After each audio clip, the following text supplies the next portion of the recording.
إن الحمد لله نعمده ونستعينه ونستغفره ونعوذ بالله من شرور أنفسنا ومن سيئات أعمالنا من يهده الله فلا مضل له ومن يضلل فلا هادي له ونشهد أن لا إله إلا الله وحده لا شريك له وأشهد أن محمدا عبده ورسوله أما بعد فقد قال الله تعالى في القرآن العظيم والفرقان المجيد أعوذ بالله من الشيطان الرجيم بسم الله الرحمن الرحيم يا أيها الناس اتقوا ربكم الذي خلقكم من نفس واحدة وخلق منها زوجها وبث منهما رجالا كثيرا ونساء واتقوا الله الذي تساءلون به والأرحام إن الله كان عليكم رقيبا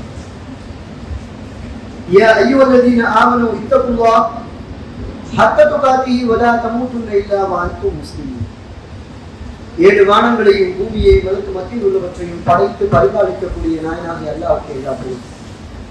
அந்த இறைவனின் சாந்தியும் சமாதானமும் கருணையும் நல்லருளும் எம்பெருமானார் முஹம்மது நபி ஸல்லல்லாஹு அலைஹி வஸல்லம் அவர்கள் மீதும் அவர்களை அப்படியே பின்பற்றி வாழ்ந்த சத்திய சஹாபாக்கள் மீதும் தாபீன்கள் மீதும் தபா தாபீன்கள் மீதும் நல்லதை எடுத்துச் சொல்லி அதை தொகுத்து தந்தனர் இமாம்கள் மீதும் குறிப்பாக இந்த ஜும்மாவுடைய நாளில் குழுமி இருக்கக்கூடிய ஆண் பெண் நம் அனைவரும் மீதும் நின்று நிலவட்டுமாக இந்த பிரார்த்தித்து எனக்கு ஜும்மாவுடைய உரையை ஆரம்பிச்சு.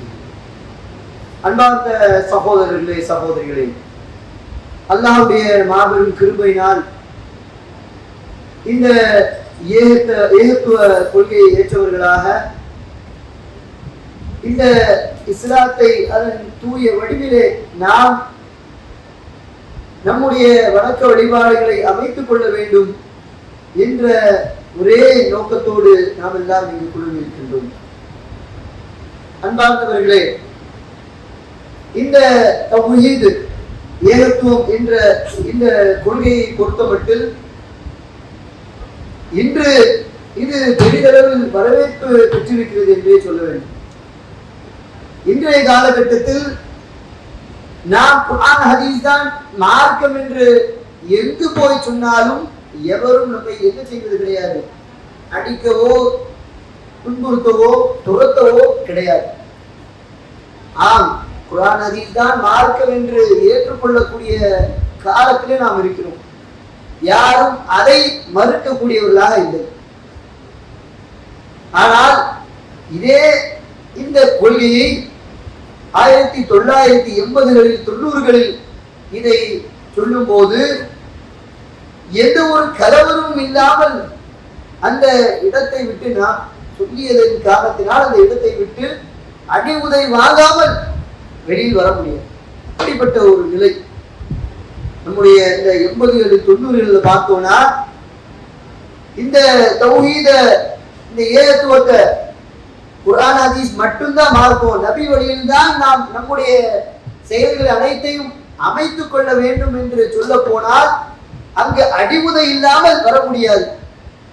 எந்த ஒரு பொதுக்கூட்டமும் சலசலப்பு இல்லாமல் கலவரம் இல்லாமல் அரங்கேறாது என்ற அளவிற்கான அந்த ஆதாரங்களோடு நம்ம பார்க்க முடியும். இப்படி முந்தைய காலத்துல இந்த கொள்கையை சொல்வது என்பது மிகப்பெரிய போராட்டம்.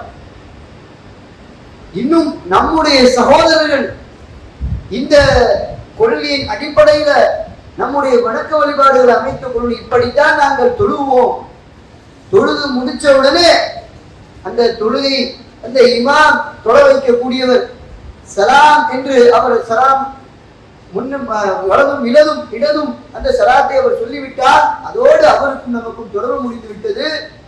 அவர் அதற்கு பின் செய்யக்கூடிய இந்த கூட்டு துவா என்பது மார்க்கத்தில் இல்லை என்று சொல்லி விலகினால் அதற்காக அடி உதை பெற்றிருக்கக்கூடிய வரலாறுகளை பார்க்க முடியும்.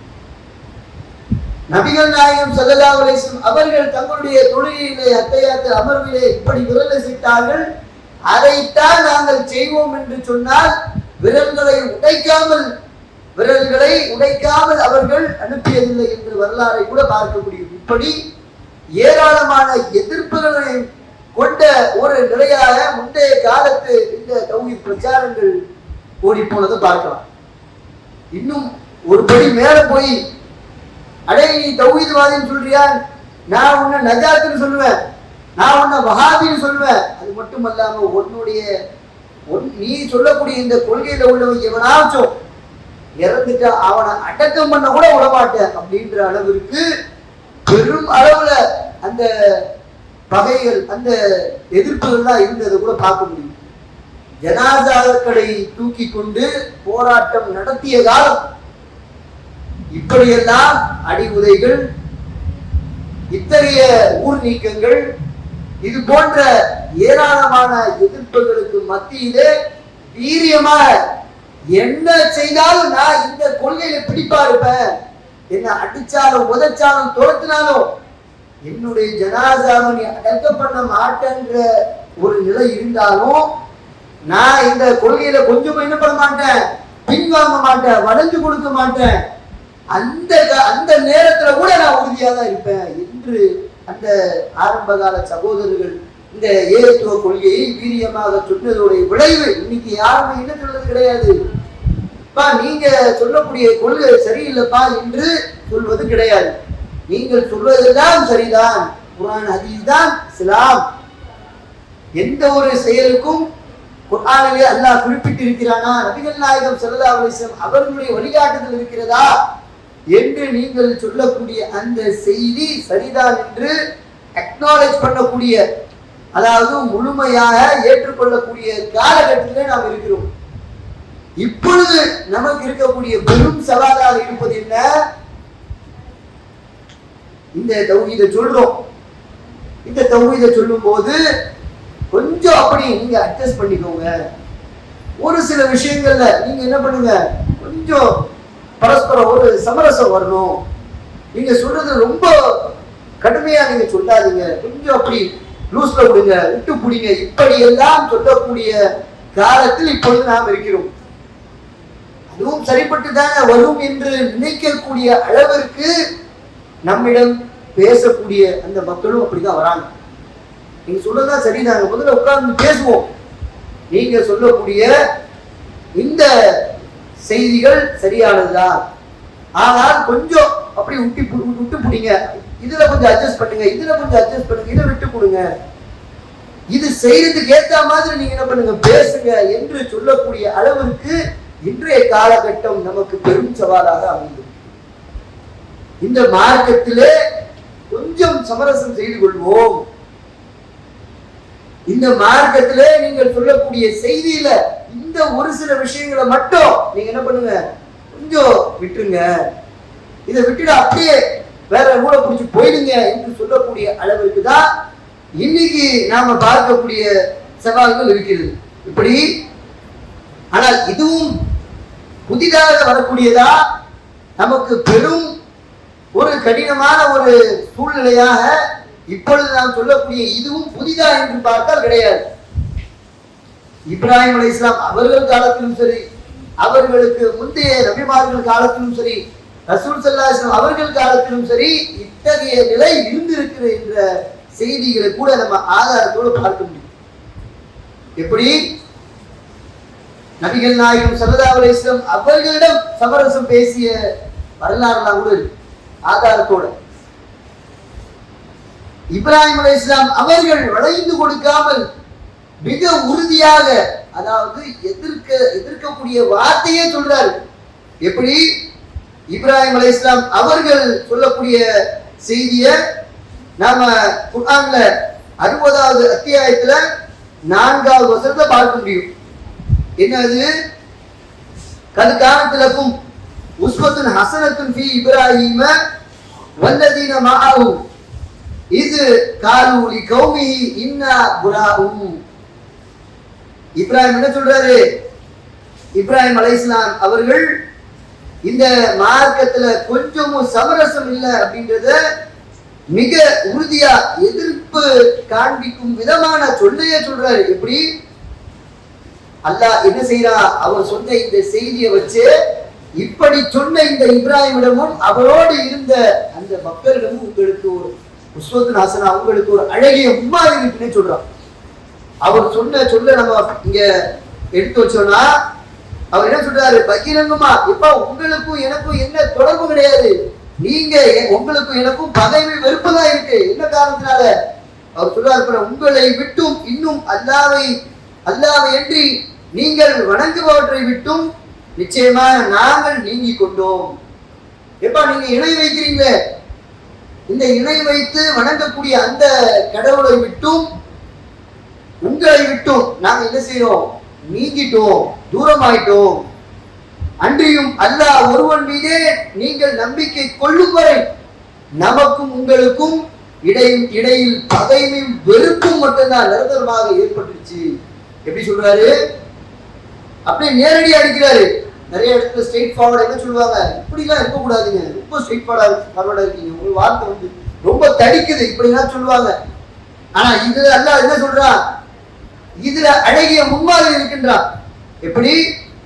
அல்லாஹ்வுடைய அந்த அதிகாரத்துல கை வைக்காம அல்லாஹ்வை வணங்குவதை விட்டு இணை வைக்கக்கூடிய நிலையில் இருக்கக்கூடியவர்களுக்கு நேரடியாக ஸ்ட்ரெயிட் ஃபார்வர்டு என்று சொல்லுவாங்க இல்லையா, அதை எத்தனையோ பேர் விரும்பாதவங்களா இருப்பாங்க.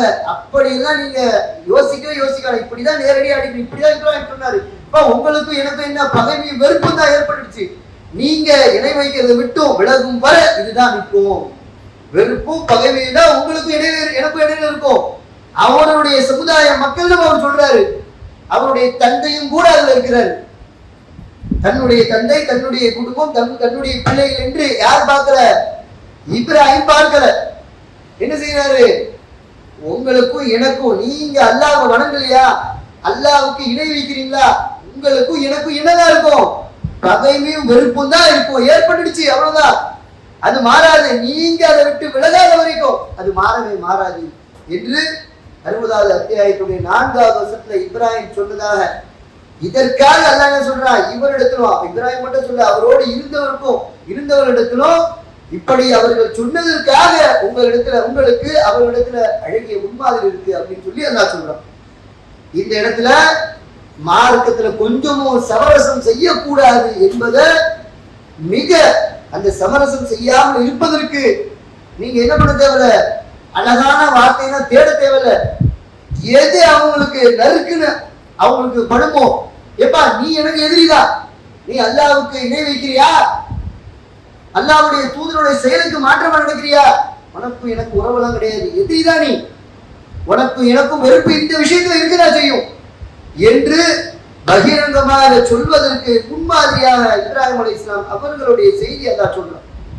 அது மட்டுமல்லாமல் இப்ராஹிம் அலைஹிஸ்ஸலாம் அவர்களுடைய காலத்திற்கு பிறகு அல்லாஹ்வுடைய தூதருடைய வரலாறு பார்த்தோம்னா அழகிய முன்மாதிரி இருக்குன்னு அல்லாஹ் என்ன பண்றா? இப்ராஹிம் அலைஹிஸ்ஸலாம் அவரோடு இருந்தவரை சொல்வது போல குர்ஆன்ல அல்லாஹ்வுடைய தூதரையும் சொல்றான். லக்கத் கான லக்கும் ஃபீ ரசூலில்லாஹி உஸ்வத்துன் ஹஸனா, இந்த நபியிடத்தில் உங்களுக்கு ஒரு அழகிய முன்மாதிரி இருக்கு அப்படின்றார்.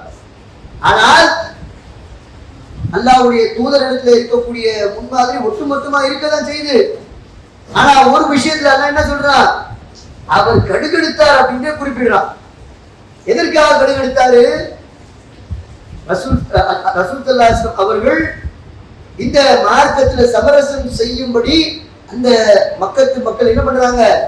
உயர்ந்த குலத்தவர்கள், செல்வந்தர்கள்லாம் வந்து என்ன செய்யறாங்க? பேரம் பேசுறாங்க. முஹம்மதே, நீங்க சொல்வது போல அனைவரும் சமம் சொல்றீங்க இல்லையா, வணக்கத்துக்குரிய ஒரே இறைவன் நாங்க ஏத்துக்கிறோம், அனைவரும் சமம் சொல்றீங்க இல்லையா, அதை விடுத்து எங்களுக்கு ஒரு தனிச்சபையை ஏற்படுத்துங்க, எங்களுக்கு ஒரு சபையை தனியா வைங்க அப்படின்ற ஒரு பேரத்திற்காக வராங்க.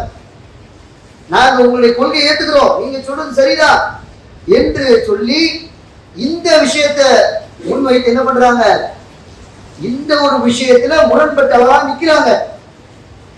அப்படி பேச்சுவார்த்தை நடக்கக்கூடிய அந்த சூழல்ல ஒரு பார்வையற்ற ஒரு சஹாபி, அப்துல்லாஹ் இப்னு உம்மி மக்தூம் என்று சொல்லக்கூடிய அந்த சஹாபி, அஸ்ஸலாமு அலைக்க யா ரசூலுல்லாஹ் என்று என்ன செய்யறாரு? அந்த சபையில சத்தமாக சொல்றாரு.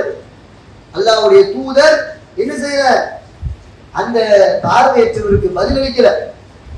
ஏன்? அந்த உயர்ந்த குலத்துல பேரம் பேசக்கூடிய அந்த மக்கள், அந்த அரபு மக்கள் அங்க இருக்கிறாங்க, மக்கத்து மக்கள், அவர்களுடைய தேவை என்ன, அடிப்படையே அதுதான். அவர்கள் சிறப்பாக மதிக்கப்படணும், அவர்கள் தனிப்பட்ட முறையில நடத்தப்படணும் என்பதை தான் அவங்க கோரிக்கையா வைக்கிறாங்க. அந்த சபையில ரசூல் ஸல்லல்லாஹு அலைஹி வஸல்லம் அவர்கள் இஸ்லாத்தை ஏற்றுக்கொள்வார்கள், அல்லாஹ்வுடைய இந்த சட்டத்திற்கு உட்பட்டு வருவார்கள் என்ற அடிப்படையில் அவங்க எதிர்பார்க்கவங்களா இருக்கிறாங்க. அதன் காரணமா இவரை புறக்கணிக்கிறாங்க. அல்லாஹ் என்ன செய்யறான், இதை வன்மையா கண்டிக்கிறான். நீ இந்த விஷயத்துல சமரசம் செய்யறியா, ஒன்ன நாடி வராரு, அவரை விட்டுட்டு அவர் முகத்துல அவருடைய பக்கத்தை நீ கடுகெடுத்துட்டு உன்னுடைய முகத்தை திருப்பிக்கிறியா? அல்லாஹ் என்ன செய்யறான், அவர் உன்னுடைய உபதேசத்தை ஏற்றுக்கொள்ள கூடும், அதன் மூலியமாக அவர் தூய்மை அடைய கூடும், அதை நீ அலட்சியம் செய்யான்னு சொல்லிட்டு அல்லாஹ் என்ன செய்யறான், அவரை கண்டிக்கிறான். அபசவத்தவல்ல அஞ்சாவுல் ஆமா என்று 80வது அத்தியாயத்துல அல்லாஹ் சொல்றான், அவர் கடுகெடுத்தால் மேலும் முகத்தை திருப்பிக் கொண்டார். அவரிடம் அந்த குருடர் வந்தபோது, நபியே உம்மிடம் வந்த அவர் தூய்மையாகிவிடக் கூடும் என்பதை நீர் அறிவீரா? எப்பா, அவர் உன்னை நாடி வராரு, அவர் இஸ்லாத்தை ஏற்றுக்கொள்ள வராரு, உன்னை நாடி வராரு, அவர் அதன் மூலமா உன்னுடைய உபதேசத்தை ஏற்று தூய்மை அடைய கூடும், அதை நீ புறக்கணிக்கிறியா? நீர் எவன்பால் யாருக்காக நீ அலட்சியம் செய்தாயோ, யாரை நீ முன்னோக்குகிறாயோ அவர்கள் தூய்மை அடைவார்களா? அவங்க உன்னுடைய நீ சொல்லக்கூடிய அந்த செய்தியை ஏற்று முழுவதுமாக ஏற்றுக்கொள்வார்களா என்று கண்டிக்கக்கூடிய அளவிற்கு அல்லாஹ் என்ன செய்யறான், அந்த வசனத்துல ரசூல் ஸல்லல்லாஹு அலைஹி வஸல்லம் அவர்களே கண்டிக்கிறான். எதுல, இந்த சமரசம் செய்யக்கூடிய விஷயத்துல ஏற்றத்தால் சரி, வணக்கத்துக்குரிய அல்லாஹ் ஒருத்தன் தானே, அதை ஏத்துக்கிறாங்களே, இணை வைப்பதை விட்டு வெளியே வராங்களே, போதுமே என்று அந்த விஷயத்தை ஒப்புக்கொண்டு இதுல தானே பரவாயில்ல சமரசம் செய்து கொள்வோம் என்ற ஒரு நிலையில ரசூல் ஸல்லல்லாஹு அலைஹி வஸல்லம் போவதை அல்லாஹ் என்ன செய்யறான், வன்மையாக கண்டிக்கின்றான். ஒருபோதும் அல்லாஹ் என்ன செய்யல, இந்த மார்க்கத்துல வளைந்து கொடுப்பதை அல்லாஹ் அனுமதிக்கவே இல்லை. எப்படி, எப்பவுமே இந்த மார்க்கத்துல வளைந்து கொடுக்க கூடாது அப்படின்னு சொல்றான். இந்த மார்க்கத்துல என்ன கிடையாது, சிறிதும் நெளிவு சொல்லுவோம், நீக்கு போக்குலாம் கிடையாது, கொஞ்சம் அந்த இடத்துல நீக்கு போக்குலாம் இருக்குன்னு சொல்லுவாங்க இல்லையா, அது மாதிரிலாம் இந்த மார்க்கத்துல கிடையவே கிடையாதுன்ற இந்த மார்க்கத்துடைய அத்தாரிட்டியா தன்னை மட்டும் தான் ரப்பு சொல்றான். எவருக்கும் அதுல அதிகாரம் இல்லை என்ற செய்தி அல்லாஹ் சொல்றான். இப்படி ரசூல் ஸல்லல்லாஹு அலைஹி வஸல்லம் அவர்கள் அதன் பிறகு அவர்களுடைய அந்த செயல் மாறுதலை கூட நம்ம பார்க்க முடியும். இப்படி இந்த மார்க்கத்துல சமரசம் செய்வதை அல்லாஹ் ஒருபோதும் ஏற்றுக்கொள்ளவில்லை. இன்றைய காலகட்டத்தில் நமக்கு இருக்கக்கூடிய பெரும் சவாலாக இருப்பது அதுதான். நம்முடைய உறவினர்கள்ல, நம்முடைய நண்பர்கள்ல என்ன எதிர்பார்க்கிறாங்க, நீ கொண்டு சொல்லக்கூடிய கொள்கை தான் சரிதான், ஆனா சமுதாயம் வரும்போது மற்ற மக்கள்லாம் எப்படி திருமணம் செய்யறாங்களோ அப்படி நாம செய்து கொள்வோம். பெரிய அளவுல ஆடம்பரமா செய்வது என்ன தவறு, என்னால இவ்வளவுதான் முடியுது, சரி அவங்க ஷேர் பண்ணி செய்யறாங்க செஞ்சுட்டு போவோம், அதுல என்ன கொஞ்சம் ஒரு சின்ன அட்ஜஸ்ட்மெண்ட் தானே, ஒன்றும் தவறு இல்லையே, நாம ஒன்றும் கேட்கல, அவங்க வீட்டுக்கு அவங்க சாப்பாடு வச்சுக்கிறாங்க, நம்முடைய வீட்டுக்கு நாம விருந்து வச்சுக்கிறோம் என்று கொஞ்சம் கொஞ்சமா என்ன செய்யறாங்க, எதெல்லாம் அட்ஜஸ்ட்மெண்ட் அவங்களுக்கு தேவையோ அதுல அவர்கள் வளைந்து கொடுக்கக்கூடிய நிலையை பார்க்கிறோம். இதையும் மற்ற மாற்று கொள்கையில் இருக்கக்கூடிய இந்த ஏகத்துவத்தின் அடிப்படையில முழுவதுமாக இல்லாமல் சிறிது வளைந்து கொடுக்கக்கூடிய நிலையில் இருக்கக்கூடிய எத்தனையோ ஜமாத்துகள் என்ன செய்யுது, இந்த திருமணங்களை அரங்கேற்ற செய்யக்கூடியதெல்லாம் பார்க்கிறோம். எத்தனையோ செயல்களை செல்வந்தர்கள் செய்கிறார் என்று அங்கீகரிக்கக்கூடிய ஒரு நிலையும் பார்க்கிறோம்.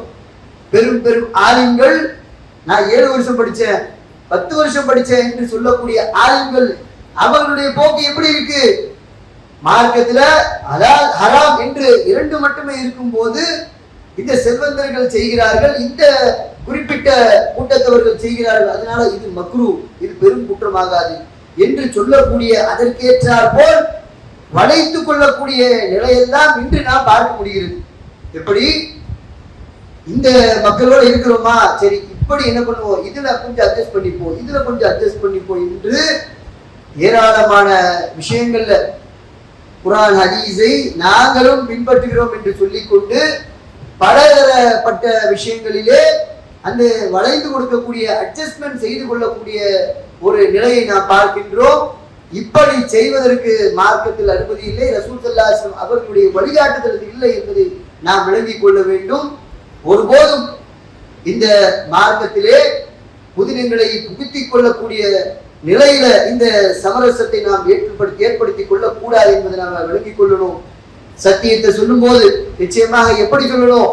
இப்ராஹிம் அலைஹிஸ்ஸலாம் அவர்கள் எப்படி சொன்னார்களோ, எந்த நிலையில் எந்த ஒரு கூட்டமே பெரும் கூட்டம் நமக்கு எதிராக நின்றாலும் நாம் குர்ஆன் ஹதீஸ் என்பதை தான் சொல்ல வேண்டும். பெரும் கூட்டமாக இருக்கிறது, நம்மை ஒன்றுமில்லாமல் தொலைத்து விடுவார்கள் என்ற ஒரு அச்சத்தோடு இல்லாமல் அவர்களுக்கு ஏற்றார் போல சில விஷயங்களை அப்படி மாறுதலை ஏற்படுத்திக் கொள்வோம் என்ற ஒரு நிலை இல்லாமல், கொஞ்சமும் சமரசம் செய்யாமல் மார்க்கத்தை அதன் தூய வடிவிலே சொல்லக்கூடியவர்களாக நாம் இருக்கணும். நன்மை ஏவி தீவியை தடுக்கக்கூடிய கூட்டமாக உங்களில் ஒரு கூட்டம் இருக்கட்டும் என்று அல்லாஹ் சொல்றான் குர்ஆன்ல. இந்த இடத்துல நம்ம பார்த்தோம்னா தீமையை செய்யக்கூடியவங்க முழுவதுமா மார்க்கத்தில் வெளியில் இருக்கக்கூடியவர்கள் தான் என்ற காலத்துல நாம இல்லை. இன்னைக்கு பெரும் சவாலாக இருப்பது இந்த இஸ்லாம் என்பதுதான் நாங்களும் பின்பற்றக்கூடிய மார்க்கமா இருக்கு. எங்களுடைய வேதம் குர்ஆன் தான், நாங்களும் அல்லாஹ்வுடைய தூதரை ஏத்துக்கிறோம் என்று சொல்லக்கூடிய மக்களாக தான் நம்ம முன்னாடி இருக்கிறாங்க. ஆனால் பல விஷயங்களை மாறுபட்டு இருக்கிறாங்க. குர்ஆன் ஹதீஸ் அந்த குறிப்பிட்ட செயல்களில் அந்த செய்திகளை ஏற்க மறுக்கிறார்கள். இப்படிப்பட்ட மக்கள் மத்தியில் இருக்கக்கூடிய நாம் எந்த நிலையிலும் மார்க்கத்திலே வளைந்து கொடுக்காமல் முழுவதுமாக ஒரு சிறிய அனாச்சாரத்தையும் அங்கீகரித்து அதில் சமரசம் செய்யக்கூடியவர்களாக நாம் இருந்துவிடக் கூடாது என்பதை விளங்கி அத்தகைய நன்மக்களாக இந்த குர்ஆன் ஹதீஸின் அடிப்படையிலேயே உறுதியாக சொல்லக்கூடிய மக்களாக வல்ல ரஹ்மான் உங்களையும் என்னையும் ஆக்கியிருக்கிறாங்க என்று பிரார்த்திக்கிறது முதல் வரையில்.